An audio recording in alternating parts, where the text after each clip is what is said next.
Hello guys, good morning. তো আজকে আমাদের বাড়িতে সকাল সকাল হচ্ছে ভোগ বানানো। এখানে চলছে উনুনে রান্না। মানে বুঝতে পারছো, এই উনুনটা আমার মা তৈরি করেছে। তৈরি করে এখন তার শখ গিয়েছে, এই উনুনে এখন ঠাকুরের ভোগ রান্না করছে। তো এখন চলছে ভাজা ভুজি, পুরো ধোঁয়া ধোঁয়া হয়ে যাচ্ছে, সব ঠাকুরের খাবারে সব ধোঁয়া ধোঁয়া গন্ধ আসে।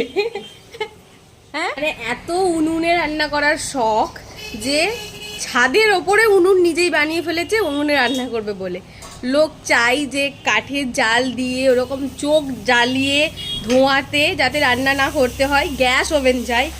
ইনি বাবুর এমন ন্যাক, ইনি বাবু গ্যাস ওভেনে রান্না করতে চান না, ইনি উনুনে রান্না করবে। তো সেই জন্য নিজেই ছাদে উনুন তৈরি করেছে, রাতারাতি উনুন তৈরি করেছে, দিয়ে এখন সকাল সকাল ঠাকুরের ভোগ রান্না হচ্ছে, ঠাকুরকে ভোগ নিবেদন করা। উনুন বানিয়েছে দেখো, আর কি ভালো জ্বলছে। ছোট্ট উনুন কিভাবে তৈরি করে ফেলেছে, দিয়ে এখন ঠাকুরের প্রসাদ তৈরি চলছে। মানে মায়েদের আজব আজব মানে ইচ্ছে থাকে, যেগুলো ভাবলেও মাঝে মাঝে বলি এটাও সম্ভব। মানুষ একটু কমফোর্ট লাইফ চায়, যাতে এত চোখ জ্বালিয়ে ধোঁয়ার মধ্যে আগুন জ্বালিয়ে যাতে রান্না না করতে হয়। এরও গ্যাস ওভেন থাকবে, ইন্ডাকশন থাকবে, না করে এনার ইচ্ছে হচ্ছে উনুনে ধোঁয়া দেওয়া চোখ জ্বালানো রান্না করবে। মানে ভাবতে পারছো, আজব পাবলিক সব। তোমাদের বাড়িতেও যদি এরকম পাবলিক থেকে থাকে অবশ্যই কমেন্ট বক্সে লিখে দিও যে তোমাদের বাড়িতেও আছে, তাহলে ভাববো যে কেউ তো আছে আমার মায়ের মধ্যে। বাতাস দিচ্ছে, সেখানে কি আর এত ভালো মতো জলে চোখ জ্বালিয়ে জ্বালিয়ে চোখ দিয়ে জল বের করে করে রান্না চলছে। আমি চোখ জ্বালায়ও নি। এখন তো অনেক কিছু বলবে। চোখ জ্বলছে, তার দিকে আমার লাল দেখি সন্দেহ হয়ে যাচ্ছে, কি সুন্দর আর জ্বলছে।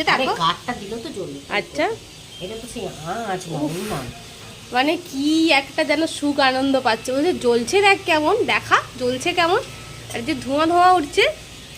কাঠের ধোঁয়া এত বাতাসে ছাদে আর হয় এরকম? ওরে বাবা গো, দেখেছো কেমন ধোঁয়া।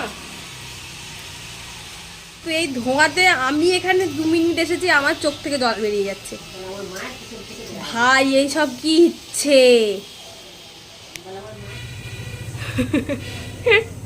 ফু দিয়ে দিয়ে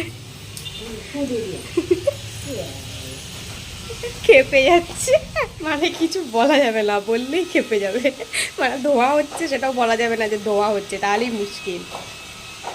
ধোঁয়াতে বসে বসেই রান্না করছে দেখুন। হ্যাঁ, এত সুন্দর।